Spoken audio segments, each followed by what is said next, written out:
Welcome to Electric Evolution with Liz Allan. This podcast explores the transition to net zero and the systems driving real change in how we move, live and power our world. Every week I sit down with the people leading that change, those offering insight, innovation and impact in many ways people don't fully see until they hear their stories. If you're ready for real conversations that inspire action and drive change, please like this video, subscribe to the channel and join us on this journey, and let's cut through the noise and build a better future together.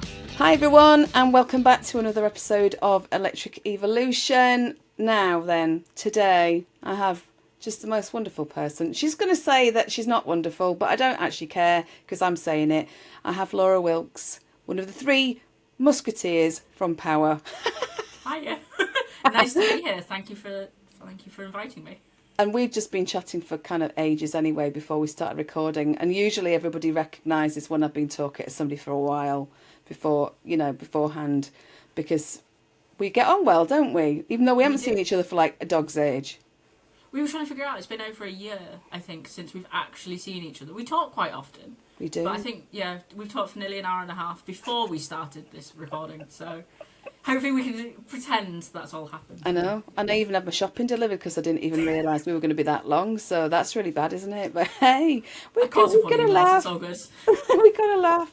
So I always start off this way because I think it's really important. This is about you and learning about you and finding out about all the wonderful things that you've done before your job now. And so at the moment you are customer support and operations manager at Paua, but what did you do beforehand? Before Paua, so that's my government title for Paua. So operations manager just runs with it. So before that, my first, I want to say, adult job out of university type thing, I worked for a marketing company called Hemingway's. So Hemingway's marketing, I was there as a Christmas temp, customer service Christmas temp. But then stayed there, I think it was nearly 5 years I was with them. So they have two sides of their company. So I was predominantly with Cadbury's. So Cadbury's e-commerce, if you ever bought Cadbury's online at that gifting shop, that was all through them. And I became their customer service team leader. And there was about 30 on a team there. So it was amazing fun. And that was through COVID as well. So it was really interesting time to be at that company.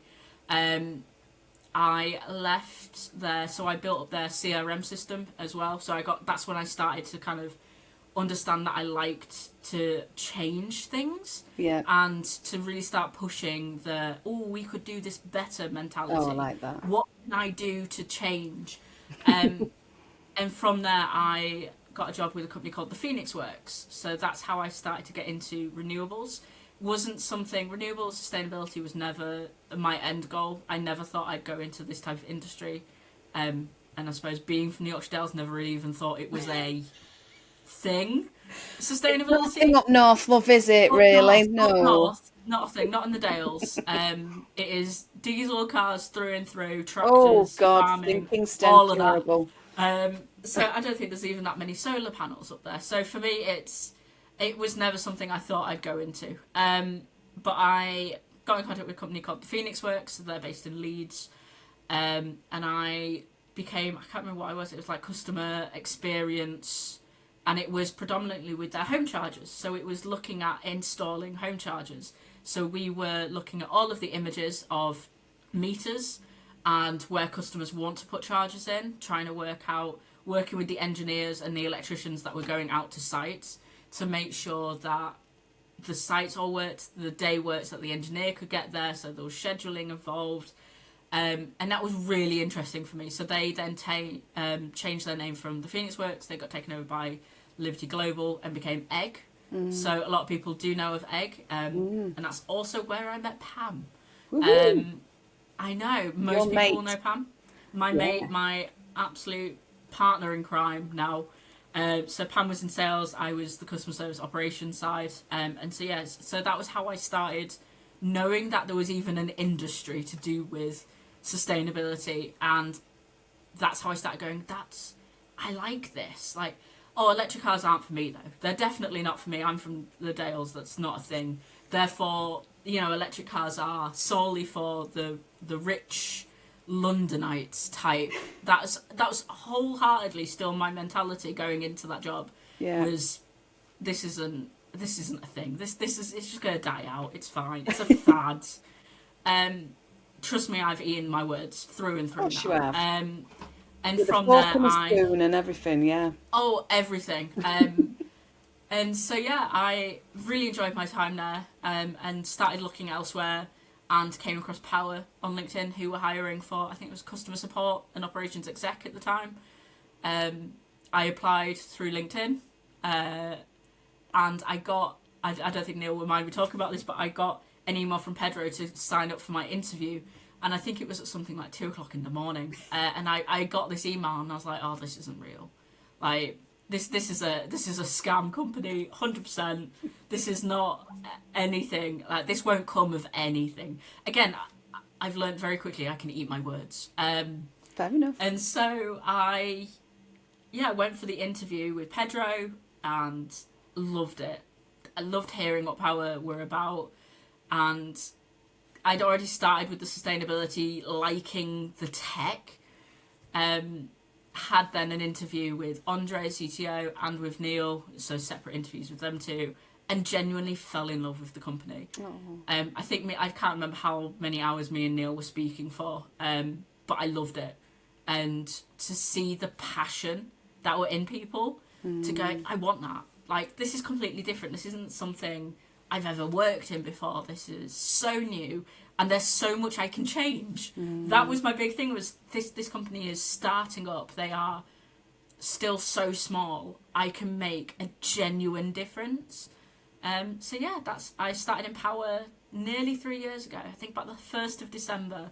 So it's very much coming up to 3 years being at Paua. So, yeah. So there's going to be people who know about Paua because they've probably heard kind of the podcast with Neil, and kind of I've had Pam on as well, and it seemed ridiculous that I didn't have you on before now, but you're on now. But do you want to just give a little bit of a summary for those that don't know what Paua does? Just give a little bit of summary about what they do. What Definitely. You do. So what we do, what Paua do. So Paua is a EMSP roaming partner. So we And that have stands connected. for? That's a very good question, and I can't actually remember the full acronym. That's terrible, isn't it? I'm so used to just saying an acronym. I know. Oh, that's awful. Oh, that's terrible. It's like eMobility service provider. Right. That's what I'm going to sure go that's with. enough. Yeah. It's close. Yeah. I'm so used to just saying that as well. I know. Don't you worry. Don't you worry. No, It's only because I was keep kind of me in thinking, check. people might not know what that is, You so keep me yeah. in check. Wooden spoon wrapped on the knuckles. No, you're so totally right. I've just literally Googled it while we're talking. It is eMobility service provider, so you are on the money. I knew that, totally. On the money, come on. On the money. I should have just gone straight with it. Yeah, so we are a roaming provider, so we have over 69,000 connectors in the UK.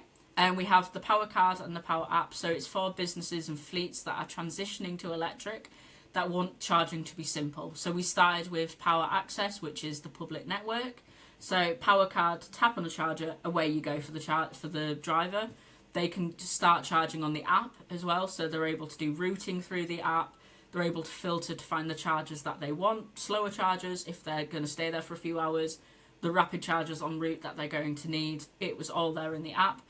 From there, we've built Paua Reimburse, which is home reimbursement at a fair price, so fairly reimbursing drivers.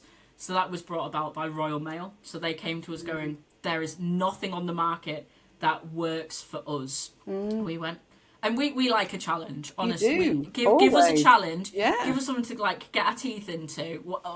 We'll go with it. So that's what we did. So we started to build home reimbursement. So will you explain a little bit about the kind of the synchronicity, kind of like that, the idiosyncrasies of somebody. So we're talking about somebody who's working for Royal Mail, for example, and they've got a home charger. Yeah, home charger. So and they can do personal and business miles. So you'll find that some fleets, the tax side to that is so complicated, and the admin needed to work out the public charging, home charging, all of that, and to be fairly reimbursed. The AER rate isn't good for any drivers that do any type of public charging. As soon as you do public charging, the AER rate it's no use to a driver. So we were finding out drivers were losing out thousands of pounds a year because businesses were just doing the AER rate. And you can't victimize a driver that's trying to be good, trying to be sustainable with an electric car. So we really did our research. So anyone that knows Paua knows that we will, if we're putting our teeth into something, we want to research everything. And we found so many flaws with let's getting charging data, let's get home car data. There were still so many flaws that were coming out of this, because a home charge is great if it's the one vehicle, but a lot of houses now, they're probably going to get 2 EVs on that drive now, and they're all going to use that one charger. So how are you as a business going to make sure that you are fairly reimbursing that employee for only the business miles that they've done in their car, not the husband or the wife's car or the partners or the girlfriends, the boyfriends, or your neighbour or a friend that is coming to visit? So if you've got a friend that's coming to visit that's got an electric car, it's probably like offering them a cup of tea. Like going, do you want to plug into the charger? Like, there's probably something people are going to have to start doing. And it was trying to make sure that especially for Royal Mail, they have to be auditable to the exact penny. And so that's why we built Paua Reimburse. And from there, we've then gone into what we call now is Paua Share, which is really exciting, which came about because of Green Fleet, the EV rally with Green Fleet, and it was I think it was the Capital Challenge. So not last year? Probably like 2 years ago. 2 years ago, okay. 2 years ago, and it was DAF that were driving their truck about, and they were going to bus depots and charging at bus depots. And it was Neil that just went, there's something here, there has to be. Like, the DAF can't be, the EV rally and DAF can't just be that one case study. But like, electric trucks are going to be a thing. Like, we should be able to be that payments provider between sharing depots. And that's how it started. That absolute, just going to that EV rally came about with this whole product that we now have. So we got Innovate UK money and a project with Innovate UK to start, and it was called Power Pins. So that was with Suffolk County Council, Oxfordshire County Council as well, looking at how we can share depots and certain fleets that probably can't charge on the public network. So blue lights, for example, probably can't be seen on public chargers. They need to be somewhere safe as well when they're charging. So we can get depots that are council depots, fire brigades sharing with ambulance services, police sharing with the ambulance, and vice versa, all of those that can share between themselves, but we can make sure that they're all earning the money and the revenue from it as well. So we started with Paua Share, which is now going really well. We've got some incredible networks on there, like First Bus is on there as well now. So we've got fleets that can go to the First Bus sites. So that's all running. And very recently we looked at salary sacrifice for cars. So obviously salary sacrifice cars is a done thing. It's what a lot of people do because it's a great way of getting an electric car at a cheaper rate. And again, we went, can people save on public charging? Because public charging is expensive. Can they save money on salary sacrificing public charging? And the answer was yes. Yeah, that can be done. It's complicated again, but let's get our teeth into it. Let's have another challenge. We like our challenges. We like to innovate. We have to have something going on. And so that's exactly what we did. And we realised, we can do that. So we have partnered with some incredible companies out there to offer salary sacrifice public charging as a bundle as part of the car price. So, and it's amazing. So it's only in its early stages, and we've got some great companies that we're working with on that have launched the salary sacrifice proposition as well. So we are all over the place now. We've got like the holy trinity of charging. So we've got the public, we've got home, we've got depot. It's kind of the holy trinity, and now with salary sacrifice just kind of being there over the top. So you're basically speaking to so many different companies as at Paua, and you, I can imagine, are kind of on a daily basis speaking to a variety of different organisations about what Paua do and about, you know, kind of how you can help them. What's been the kind of the number one thing for you that stands out, that, you know, kind of because you're kind of adding all of these different things in? Was, you know, like you said about sustainability wasn't a thing, was kind of innovation in your, you know, in your backyard, as it were, was that a thing, or has it kind of grown and you've gone, oh my God, look at all of these things that we can do? I think it's that. I've always been one of those people that likes to know how something works. I'm that child that would, you know, disassemble something to figure out how it worked. You know, get the toy and take it apart to go, oh, that's how it works. Put it back together, right? Can I make it better? What can I do to change it? So I've always been that type of person that likes change, that likes to... back then, again, I didn't really know it was innovating. It wasn't really a thing that I knew about. And looking back, I'm like, I can see exactly why Paua was the perfect place for me to be, because I can genuinely grow and genuinely learn, but actually making a difference and making a change. And I mean, I genuinely, like I said, I speak to loads of different fleets, all of our customers and people that are coming on board, but we also talk to the CPOs, we talk to logistics, we talk to so many different people. We've got partners with like web fleets, so the telematics side. So we're partners with them as well. So when they're selling telematics, we can help make that bundle even better by having a Paua card with it. But for me, it's seeing the journey of a fleet.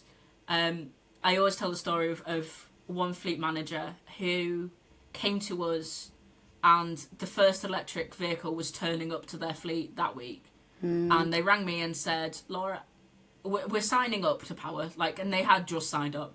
And they knew, as a fleet manager, absolutely nothing about EVs. Same as me. I'd only been at Paua probably about 2 months at that point. And they knew nothing about EVs. They didn't know that there was a difference between the connector types. So trying to figure out, because it was a van that was coming, if it was a Nissan van, because then CHAdeMO becomes a problem, or a solution that's needed there. Yeah. Or if they have CCS charging, if it's type 2, they knew, like, that fleet manager knew absolutely nothing.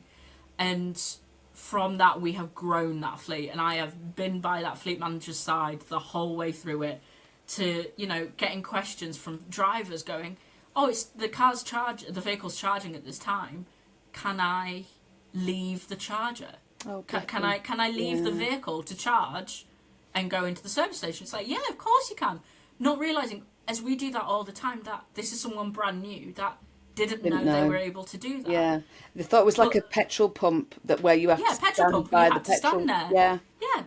And so for me, that fleet has now grown to, they've got just under 200 vehicles now, electric vehicles, and that fleet manager is extremely knowledgeable now on EVs. But for me, it's seeing that growth and the want to change, to make a difference, and I absolutely love it. And we were talking before we started recording, just thinking about what you've just said then. You really like the psychology behind some of this, don't you? You know, kind of like the psychology of the fleets themselves. Yeah. We were talking about kind of creatures, how people can be creatures of habit with charging. Yeah. Definitely, and it's so interesting for me because there is obviously the B2C market where they are probably driven a lot more by price. So they are driven obviously by speed and convenience, but by price as well. And you'll find that B2C drivers will shop around to see where's the better one. They will look at getting, you know, a subscription to a certain charge point network, you know, like Ionity offer the subscription that they have because they've got them in their back door, or they can get they know where that network is and they're good with that. To actually fleets where the most expensive part of a fleet is their time. So fleets don't always, not care is the wrong word, but their priority is not cost. Their priority is time and reliability. If they know that charger is going to work, they're going to go to that charger. So it's for us is working with those fleet managers and going, great, they've started with electric, that they've got their habits now, which, you know, let's see what we can change. So we've recently brought out a product where we can look at their charging sessions and go, is there cheaper variants around there that we can go to? Yes, there is. Great.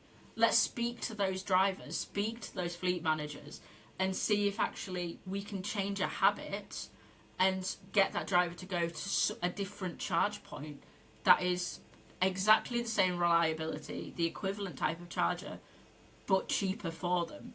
Yeah. And overall, to see how much a fleet can actually save money. So it's not just getting the electric cars on the road. It's not just getting the vehicles, the vans, the trucks, everything onto the road. It's mentality. It's changing what people think and making sure that people don't get into the bad habits of going, oh, I just go to this one. Well, why do you go to that charger? Well, it's the only one I know about. It just does it. I'm like, no, you can change. You can save money. You can change. You can go to this charger. I always say, like, when I'm traveling, I look for certain chargers when I'm traveling because my priorities usually food. I'm food orientated. I'm driving with Pam. Both me and Pam go, we want a meal. We want food. We don't want to be sat like in a service station. That is not us. So we always look for Osprey chargers because they've got the partnership with pubs. Yeah. So we will always go for a pub meal and plug the car in on a slower, you know, the 50 kilowatt chargers, because we know full well when we've come out, let's say an hour, nearly 2 hours later, knowing us sometimes when we sat talking and eating, that the car's going to be full. Like, you've got to find the priorities of charging. Yeah, I mean, I suppose it's a bit like, you know, it's funny. You just got me thinking then about when I used to fill, you know, when I had a petrol car and I used to fill it up. Did I fill it up at a service station? No, I didn't, because it was usually more expensive at a service station. So I'd find a petrol station that was, you know, not at a service station. So we actually paid a lower rate. And in a way, I suppose, and I've talked about this before on the podcast, it's kind of getting people to think differently. But, you know, of course I see people filling their cars up at petrol stations at the service station. But some, you know, and some are probably not, they don't give two monkeys sometimes, but a lot of people wouldn't because of that price factor. But it's like now we don't tend to go to a service station for the reason that you say. Yes, I used to do that, but actually doesn't mean I have to do it now. So we'll go to a Marsden's pub because we know it's got an Osprey at it. We'll go to Sainsbury's because we know we can pop into it, especially if we're going down to Exeter where my son is at uni, you know, and we can actually pop it on the charger there. We can go in and get a little bit of shopping, use the conveniences, that kind of thing, you know, and do whatever we need to do exactly. before we kind of move on. Yeah. So, and garden centres, you know, I mean, I know this sounds really daft, but kind of like, actually, I quite like looking at a bit of a garden centre. I was at one 2 weeks ago. Absolutely love it, and because it had an Osprey chargers to it, and I was meeting a friend, and we said we wanted to go look around a garden centre, and I was like, oh, I know a great one, and we went round to it, and I could plug the car in while we went round the garden centre. Absolutely love a garden centre. There's just so it is so much about mentality change, and I think we've changed so much over what we all talk about. You know, we used to always, especially when I first started Paua, was range anxiety and how that was such a big thing, and it still is for people that are just starting out. Yeah. But now that we're so much more down the line now, years down the line, it's going, you know, let's change your mentality of this. It's annoyingly, the quote from Sam Clark is not, you don't charge when, you know, you don't stop to charge, you charge when you stop. And it's so true, is you shouldn't, you know, go out of your way to go, oh, I need to charge, and that's it. It's just put it into your life. It's not a big problem. It's not a crazy change. It's a different mentality where it's the complete unknown. And some people don't like that, do they? As in, just oh my god, change. You know, people don't like change. Yeah, I've got to I've got to do something different. Yeah. And so hang on a minute. So what do I need to do? Well, you just need to plan a little bit, you know, or, you know, some people don't plan, but actually I usually plan, or me and my husband usually plan, because of the fact that we've got our car's got a lower range, but it's sort of, we know that we want to stop part way because we know it's good for us to actually stop and have a break, you know, wherever we're going. If we're doing a 145-mile journey, we're going to stop around, you know, sometimes we get all the, because that's how long it takes, how many miles it is from here to Exeter. Sometimes we'll do it and we'll do it in one, but sometimes we'll stop en route. So, you know, it kind of depends. It depends whether it's cold weather and we've got a bit less range because the car, you know, isn't quite as efficient in the cold. But you just end up being flexible, you know, and kind of going, right, okay, this time I just need to do that. But to start off with, it's kind of, oh my God, isn't it? You know, people just, it's different. But once you get into that routine and that rhythm, it's like, oh, well, it's fine. It's fine. It's nothing to worry about. I mean, I was just telling you that my dad has driven his first ever electric vehicle. I so love he this. is Yeah. a truck driver, Yorkshire Tales truck driver, ex-firefighter, retired firefighter, so is, you know, very, I'm still going to say anti-EV because it's a change. He didn't know anything about them. He's been in my car. He was in the Zoe that I had at the time. Once when we went round a field because we had the fire engines that we have. And so he had very, very little anything to do with EVs. And he rang me and said, I've driven my first EV. It was an electric van. He dropped the truck off for servicing and got given an electric van as the courtesy car. And he had to drive it back to where they work. He did not know it was electric. He didn't know anything about regen braking. He didn't understand anything. So I got this phone call afterwards going, the when you take your foot off the accelerator, it slows down. I'm like, well, that's what a car does anyway. But he went, no, it slows to a stop. It's brilliant. I really like it. And I'm like, that's regen braking. That's putting energy back into the battery. That's for your range. And he didn't know that, and he loved it. He thought it was this fantastic invention. He's like, I didn't have to use the brakes. I went, he nearly got all the way back to where the workplace was without ever using his brake because he was using the accelerator to regen brake. But the part that got me all was he said it had 150-mile range, this car, van, when he picked it up. He had to go, I think it was about 20 miles. I'm just ballparking it. Yeah. And he was terrified it wouldn't make it. Oh, bless him. Absolutely terrified. That was his worst.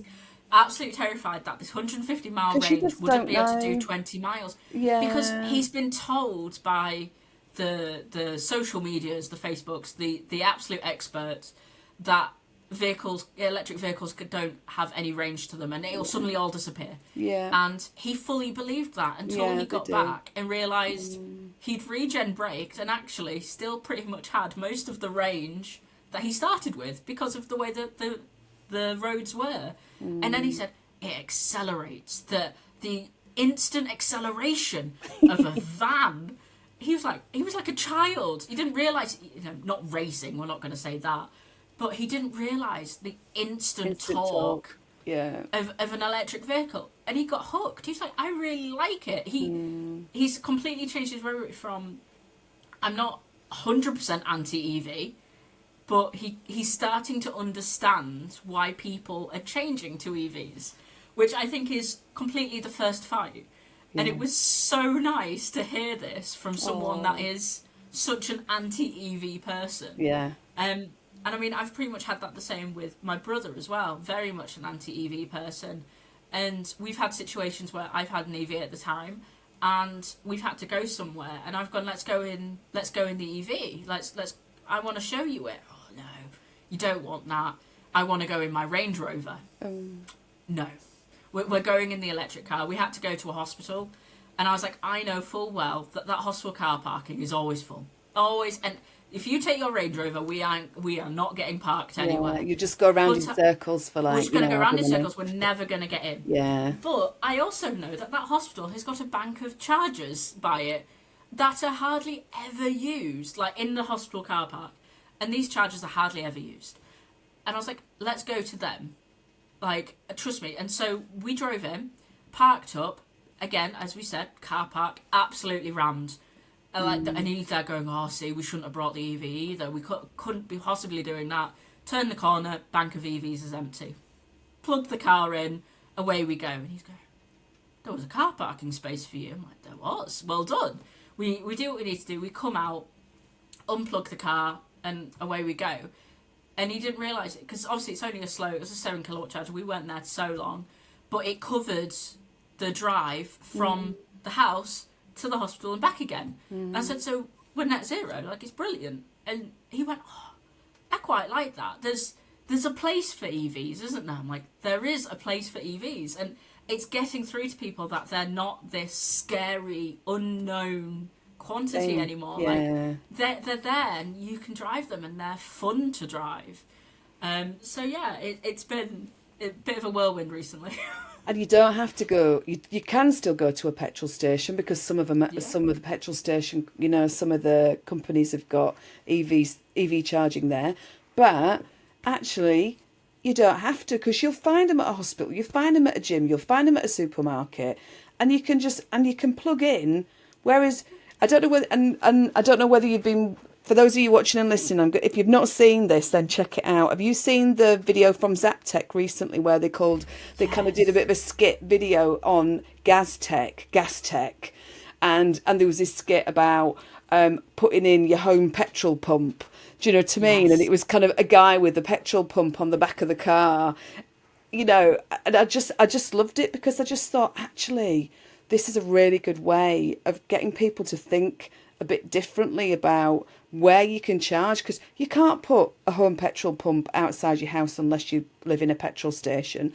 You can't. You're less. Yes, fair enough, supermarkets, but there's so many other places that you're less likely to put them. Whereas you can park your car up, you can go and do something. In like a kind of in a supermarket, or a kind of next to a department store or whatever. I mean, I went and got my hair cut at the weekend, and I knew there's a bank of connected curb chargers nearby in the car park that I would park at anyway to go get my hair cut. And I was like, right, well, I'm going to be there for a few hours, because it takes a while sometimes. And I just plugged the car in, because why not? I'm going to be there for a few hours. I might as well get a bit of charge into the car, because I'm going to be there anyway. It's just changing that mentality of how you live your life a little bit. And it's not the crazy change everyone thinks it is. And it's not the biggest deal in the world, to me anyway. And even when we're looking at kind of doing a bit of checking out in advance, like I say, because I'm a bit anally retentive, and I like to actually be able to plan where I'm going to charge. But if I kind of say this to people, say we didn't always have kind of Google Maps, and you had to kind of check the route, and you had, so people, I suppose we've got to a point, haven't we, in some ways, that people are so used to just jumping in a car, putting the navigation on, and just rocking up somewhere, driving and rocking up somewhere. So they see that, going to a petrol station's dead easy. But actually, I've seen a few queues at petrol stations, and if you've got a queue and then you've got a queue to get it, unless you've got to pay at pump, it can take 10-15 minutes anyway. It's not that much longer to even, topping up a charge, really. You can probably do it on an ultra rapid charger, can't you? To top up and get a little bit of miles while you just go to the loo, or go and get a chocolate bar, or I'm just thinking of me there. No, that's exactly that's what I do as well. Mine's normally to go grab a coffee, let's be honest. It's normally coffee in the bathroom. But that's exactly what I do. I know there's a charger near me, it's a Shell recharge. And I know full well I can plug it in, I can run to the bathroom, grab a coffee if I really want to grab a coffee while I'm there, and be back to the car in 10 minutes. It's got the charge that I need it to. I unplug and I go. Like, it is not any time out of my day that I wouldn't be normally doing that sort of thing anyway. So for me, it's not the change that everyone thinks it's going to be. And it's just, it's the unfamiliar for people. That's the biggest thing. It is a change. But once you've made it, you'll realise actually it's not as big and scary as you once thought it was. And I'm going to get you to talk about actually something that's just been, you've just got your first personal EV, haven't you? You've been driving EVs with do. Paua for some time, but this is really important because this is you. This is you buying this EV, and we talked as well about kind of your thoughts on having a home charger because of where you're living and your kind of personal circumstances, which I think is really worth kind of talking about, Yeah. during No, this. yeah, Go definitely. for it. Go for it. So yeah, I'm a week into having my own EV.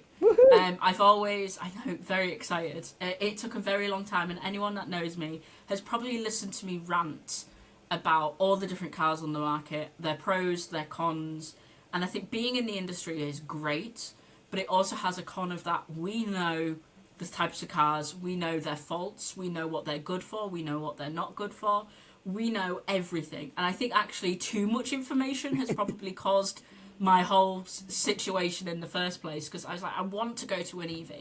I had a diesel at the time, I very rarely drove it anyway. And when I started at Paua, I'd, hands on heart, never driven an EV before.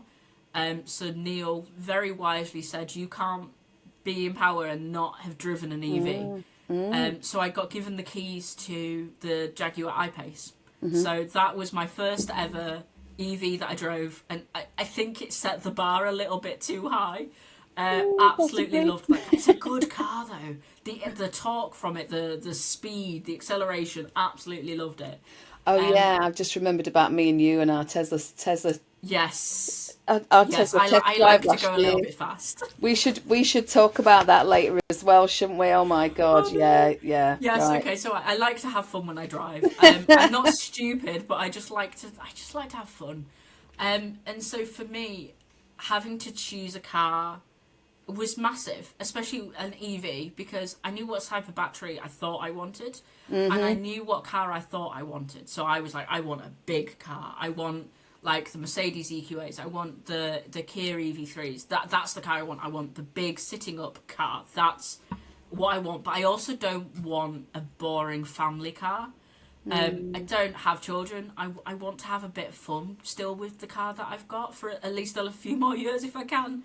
So I didn't want to go down like the Skoda Enyaq route because they are more of the estatey cars. That's not Yeah. what I wanted. But they had the boots. So I have dogs. I wanted to be able to fit a dog in a car somewhere, somehow.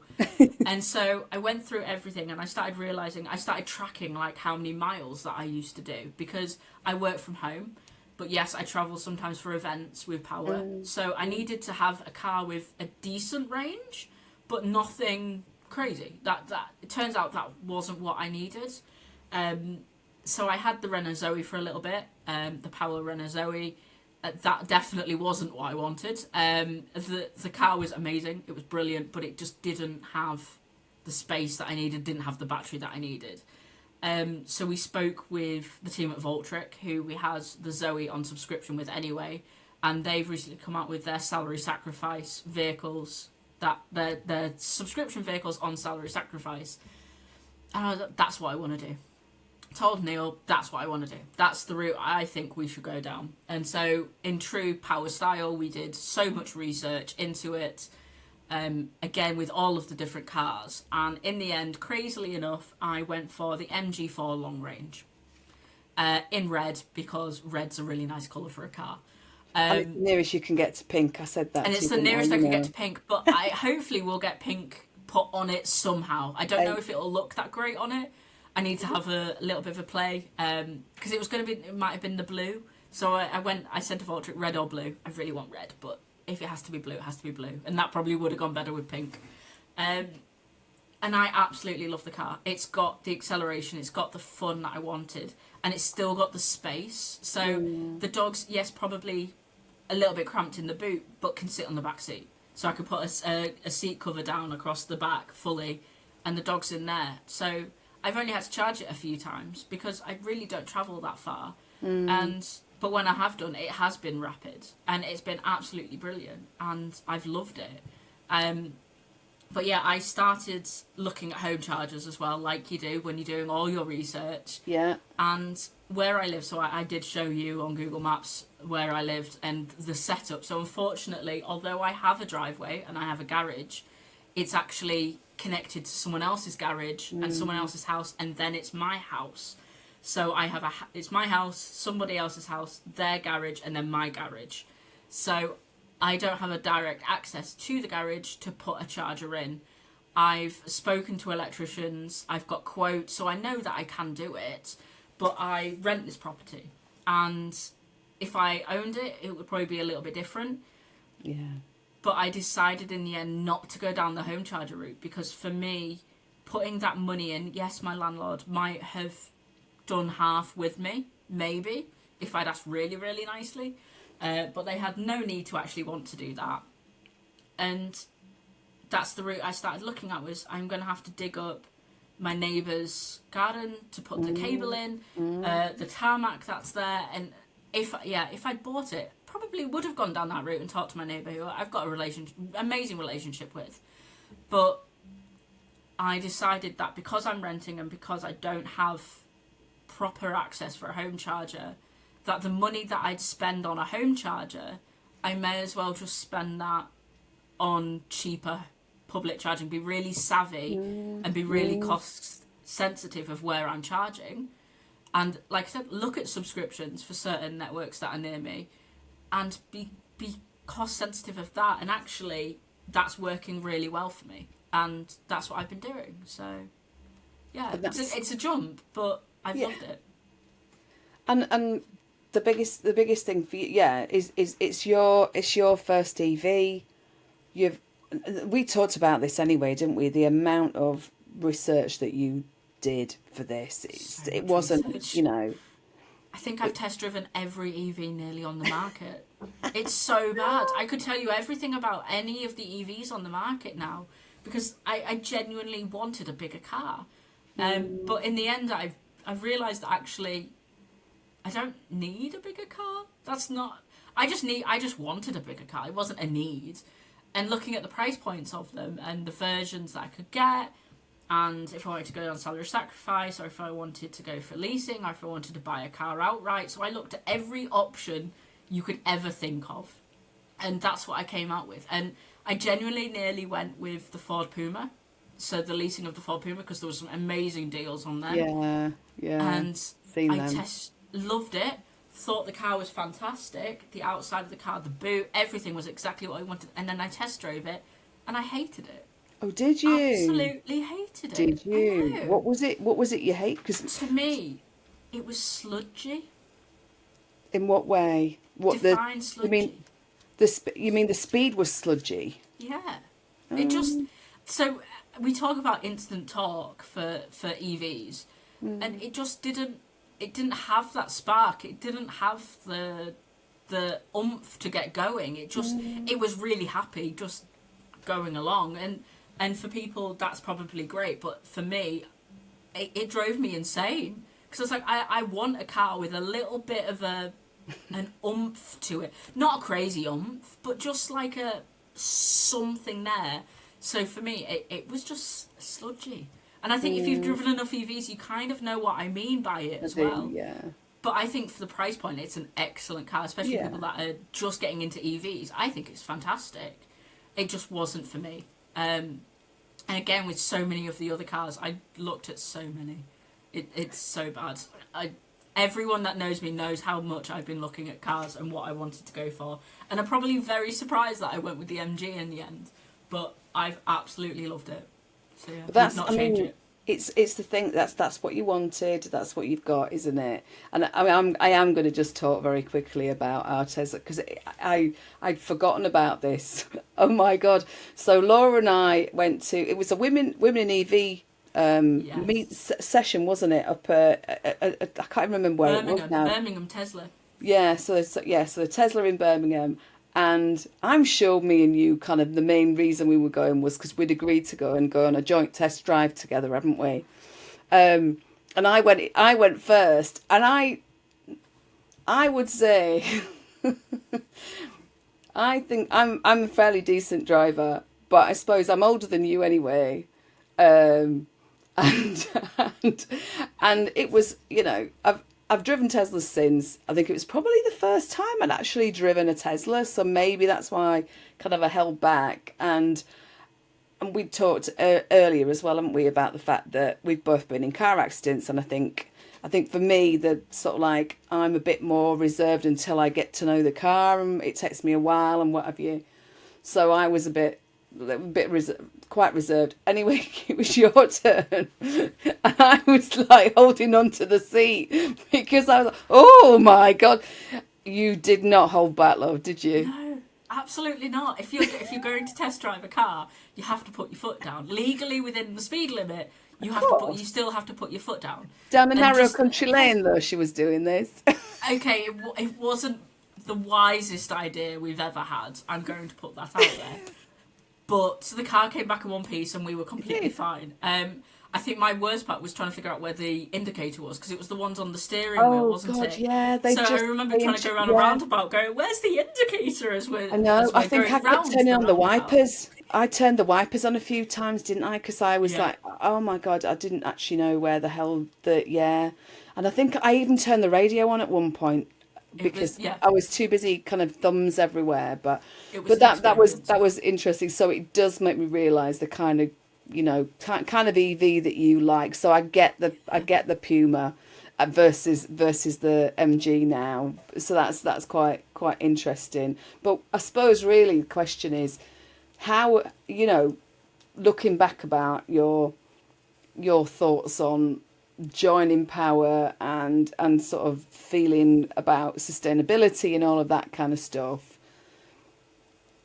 How much have you changed in these years that you've been working with? I mean, Neil and Pam are just, I mean, you've got a bigger team. I'm not just saying these guys are a team of three, but actually when you see you out, it's kind of the three of you, and then there's some of the other team members that come along as well in certain events and stuff.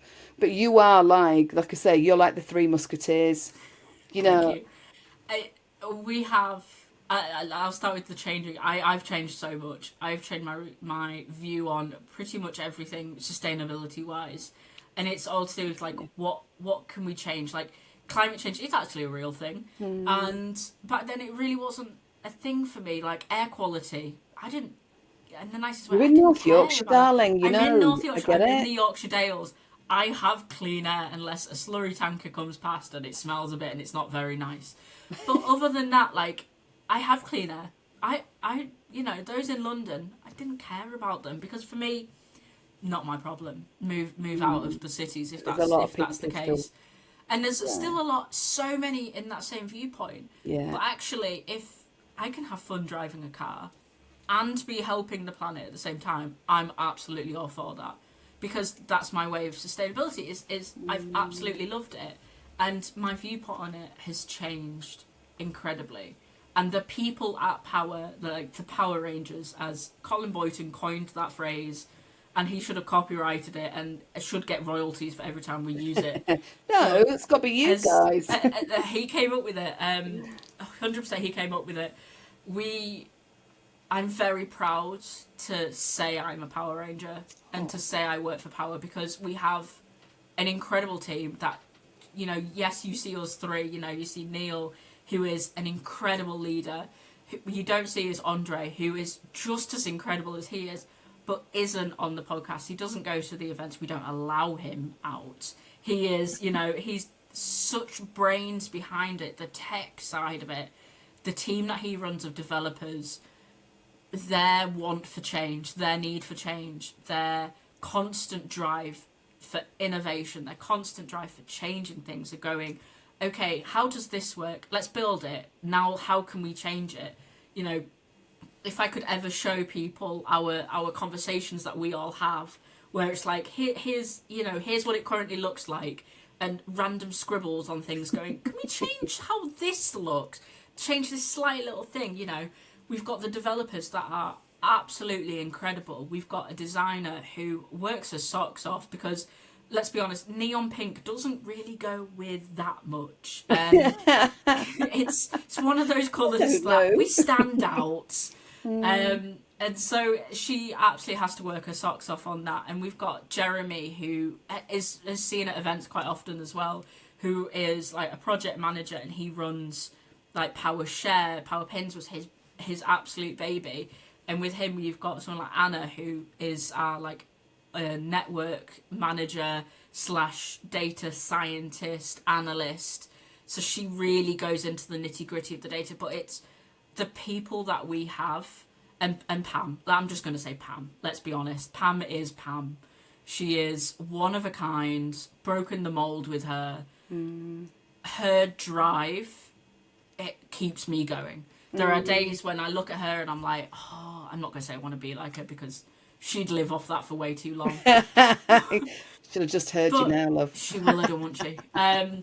Believe it or not, absolutely love her to pieces. And her drive to bring power to people is what keeps me going so often.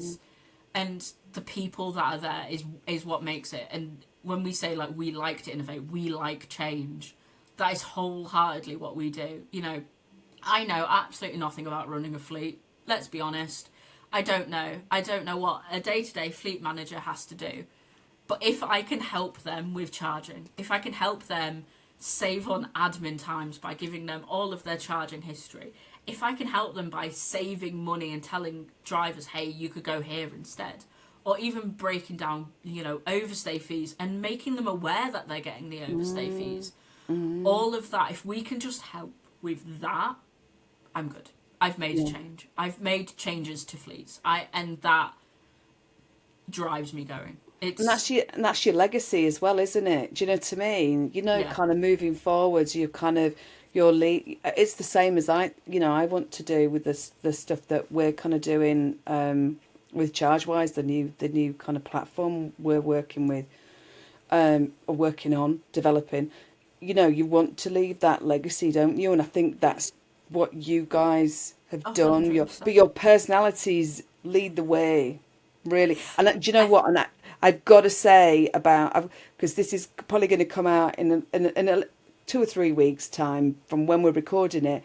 But recently we had Halloween, and oh my God, your Halloween social media video. For those of you watching and listening, please check out Paua's Halloween video, because Neil didn't know about it, did he?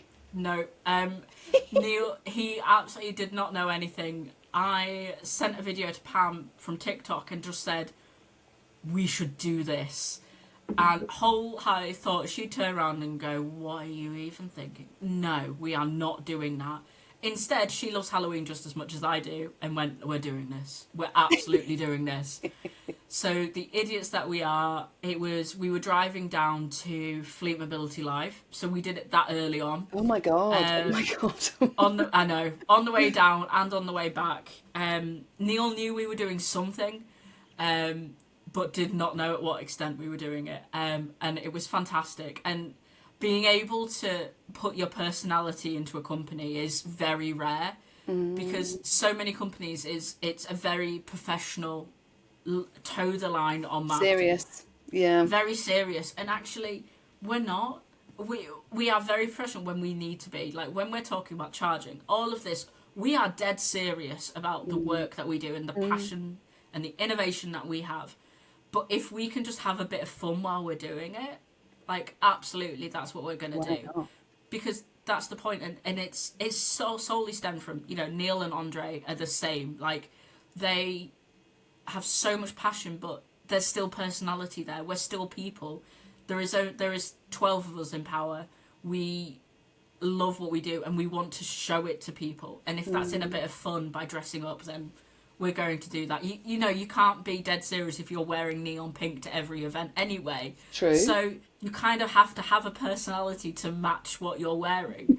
So, yeah, it's been fantastic. And it's a testament to both Neil and Andre that they allow us to do stuff like that and to trust in us. You know, I don't have a marketing background. I don't even have a financial background, you know, or an operational background for that matter. But the point is, we want that. We want to learn. We want to bring that change about.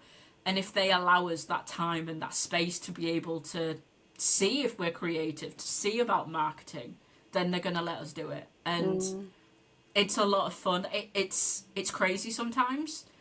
And I don't think I'll ever understand marketing.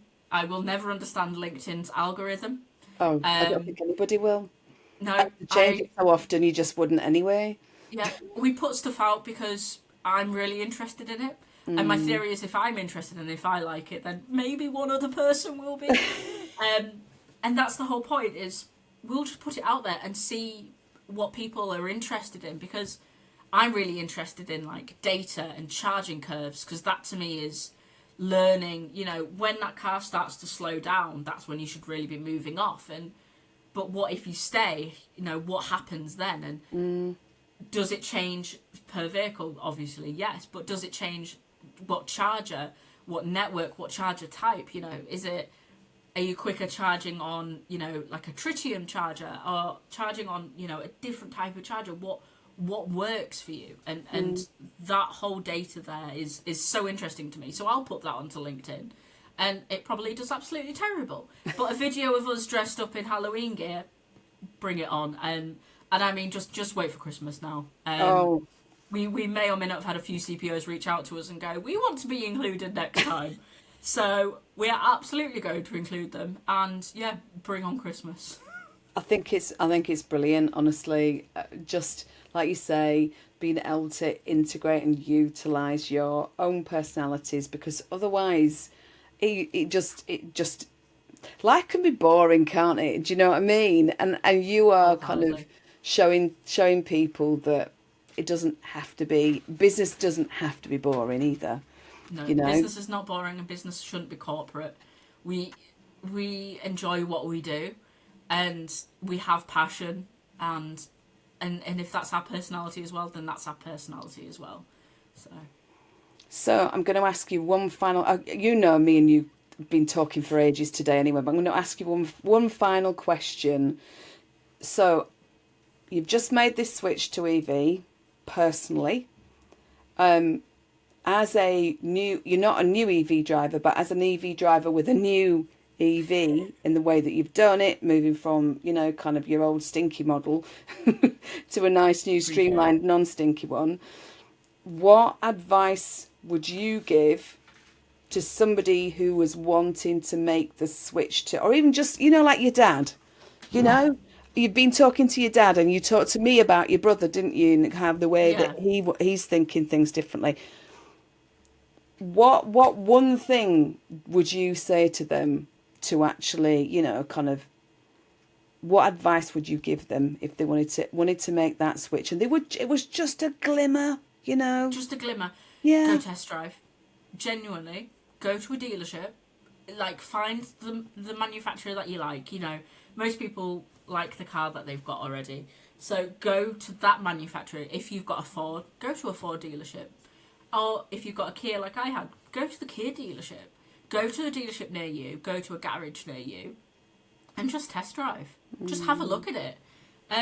That is so wholeheartedly the first thing, is just get behind the wheel and see if you like how it drives, because that's the start point. If you actually like how it drives, then you're onto a winner straight away. And from there is going, okay, do I want to? And speak to people. Join Facebook groups. Women Drive Electric for me is such an incredible group, because the women in that group can ask and talk about anything. I've stood at chargers and told other women, hey, go join this group, Yeah. because they will help you, and any question isn't stupid. Yeah. And it's finding a safe space where you can ask those questions, and not have your neighbour who doesn't like EVs go, oh, they're terrible, they'll suddenly blow up and the range is zero and all of this. They're not the people you need to talk to. You No. need to talk to those that have already got an EV. So go test drive. Just go and test drive one. Just pick one, go test drive it, see what you like. And from there, go speak to people. Facebook groups, and speak to people. Because it's the people that drive the EVs that will tell you how much they love them. But they'll also tell you probably the reality of there's no difference. Once you've made that change, you forget what it was like to drive an ICE vehicle to begin with. Just go speak to them. Just go talk. Go to a charger. Next time you're at a service station, a grid serve, let's take for example, and you're at a service station and someone's at a charger, just go talk to them. They will talk back 90% of the time. They'll probably happy to talk to you about it and see what they say. So yeah, that would be my advice. And just was one very, very final thing. What would you like to see happen with Paua over the next 2 or 3 years? World domination. Oh, there's always that one. I love it. Domination. That's what I'm going to go with. We are already, we always call it the Holy Trinity, having home, public and depot with the share and salary sacrifice on it. We've already got the market so much now. Paua needs to stay as it is. We are incredible. We love to innovate. We will keep changing and improving. We're just now waiting for other fleets and other businesses to want to make that transition to electric, and when they do, we are right there waiting for them, and we will help them. And world domination, obviously. Good on you. We've got to do that. Honestly, Laura, it's been amazing talking to you, darling. I've really, really appreciated your time. I've loved it. Thank you. See, I told you didn't need to get worried about this. I know you'd been on my northern mate Gary's podcast, but me and you, it's just like a chat, isn't it? It's just us chatting. Exactly. This will probably go on for another 2 hours anyway afterwards. So. No, because I've still got to put my shopping away. Oh, listen, thank you, darling. And I'm going to say to everybody else watching and listening, please just find Laura on. I'll put all your links in the show notes. Check her out. Check out Paua. They're all brilliant, absolutely brilliant people. The company's brilliant, and everything that you're trying to do is just innovation in the making. So yeah. But and for our podcast, check us out on LinkedIn. We're on most of the social media platforms. We've got our page on LinkedIn. But yeah, thank you for watching and listening. Thanks to Laura, and I will see you next time. Bye-bye. Bye. Thanks for watching Electric Evolution with Liz Allan. If you've enjoyed this episode, please like this video and subscribe to the channel.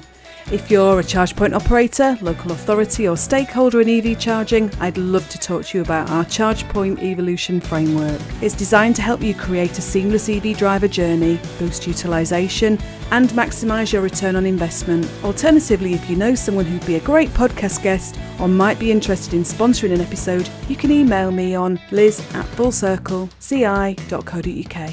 Thanks again for watching.